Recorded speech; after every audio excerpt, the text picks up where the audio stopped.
Hello traders, welcome to hair fund. ఈరోజు market హెవీగా impact చేసే విషయాలు ఏమైనా ఉన్నాయంటే అది వచ్చేసి ఎలక్షన్స్.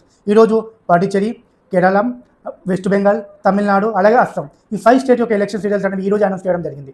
అలాగే మార్కెట్ ఏదైతే ఎక్స్పెక్ట్ చేసిందో ఎలక్షన్ రిజల్ట్ కూడా అలాగే వచ్చాయి. సో అందుకని చెప్పేసి మార్కెట్ అనేది గ్యాప్ అప్ ఓపెన్ అయ్యి అక్కడి నుంచి కూడా ర్యాలీ అయింది. మార్కెట్ ఏం ఎక్స్పెక్ట్ చేసినట్టే వెస్ట్ బెంగాల్, అస్సాం అలాగే పాండిచ్చేరి మూడు స్టేట్లలో ఖచ్చితంగా బీజేపీ పవర్లోకి వస్తుందని చెప్పి.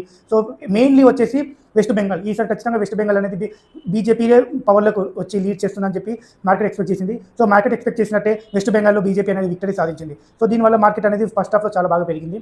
బట్ హాల్ట్ అయ్యి ఎప్పుడైతే డే హైకి టచ్ అయిందో ఎగ్జాక్ట్ అదే టైంలో ఇరాన్ వాళ్ళు యూఎస్కి సంబంధించిన వాళ్ళ షిప్ అటాక్ చేశారని చెప్పి ఒక న్యూస్ అనేది సర్క్యులేట్ అయింది. సో దీనివల్ల అక్కడ నుంచి మార్కెట్ ఇంకెంతగా అంటే యూఎస్ ఇరాన్ వార్ అనేది ఇంకా ఆగట్లేదు, ఇంక ఇది ఎంత ఎక్స్టెండ్ వరకు వెళ్తుందని చెప్పి ఫియర్తో మార్కెట్ అనేది అక్కడ నుంచి కూడా పడింది. కానీ యూఎస్ వాళ్ళు ఏమని చెప్తున్నారంటే ఇరాన్ వాళ్ళు యూఎస్ని అటాక్ చేయలేదని చెప్పి, ఎటువంటి వాళ్ళ షిప్ ఎటువంటి అటాక్ జరగలేదు అని చెప్పి యూఎస్ వాళ్ళు వాళ్ళ ప్రతిపాదన చెప్తున్నారు. బట్ ఇరాన్ వాళ్ళు మాత్రం మేము అటాక్ చేసాం, వాళ్ళ షిప్ని డ్యామేజ్ చేసామని చెప్పి ఇరాన్ వాళ్ళు క్లెయిమ్ చేస్తున్నారు.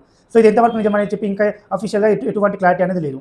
బట్ మార్కెట్ మాత్రం దీనికి ఒక ఫియర్గా ఇంకా భయపడుతుంది. ఇండియన్ కంపెనీస్ ఏవైతే రిజల్ట్ పోస్ట్ చేసాయో రీసెంట్గా అవి చాలా మిక్స్డ్గా ఉన్నాయి. అంటే హెవీగా పాజిటివ్గా చాలా మంచి సాలిడ్ రిజల్ట్ రాలేదు. అలా అని చెప్పి కొన్ని కంపెనీస్ వీక్గా పోస్ట్ చేశాయి, కొన్ని న్యూట్రల్గా పోస్ట్ చేశాయి. ఓవరాల్గా మనం మార్కెట్ రిజల్ట్ చూసుకున్నట్టయితే మిక్స్డ్గా ఉన్నాయి. అలాగే పాజిటివ్ విషయానికి వచ్చినట్టయితే ఇండియన్ సేల్స్ రేట్ అనేది నమోదైంది. సో అది చాలా పాజిటివ్గా వచ్చింది. అలాగే విక్స్ అనేది స్లోగా కూల్ ఆఫ్ అవుతుంది. సో ఇది కూడా ఇండియా మార్కెట్కి చాలా మంచిది. బట్ ఇండియన్ మార్కెట్ చాలా కన్సర్న్గా వచ్చేసి రూపీ డిప్రిసియేషన్, అలాగే వచ్చేసి క్రూడ్ ఆయిల్ అనేది ఇప్పుడు స్లోగా కూల్ ఆఫ్ అవుతూ $110 per barrel అనేది బిలో ట్రేడ్ అవుతుంది. కానీ రూపీ అనేది 95 టచ్ అయింది. So which is very negative for Indian market. అలాగే ఓఏ డేటా చూసుకున్నట్టయితే ఎటువంటి క్లియర్ డైరెక్షన్ అనేది లేదు. ఇప్పుడు పాజిటివ్ కానీ నెగిటివ్ కానీ ఎటువంటి ట్రెండ్ అనేది ఇప్పుడు మనం ఎక్స్పెక్ట్ చేయలేము. మిక్స్డ్గా ఉంది ఓఏ డేటా. ఇలాంటి మరిన్ని విషయాల కోసం please do subscribe hair fund. Thank you for watching.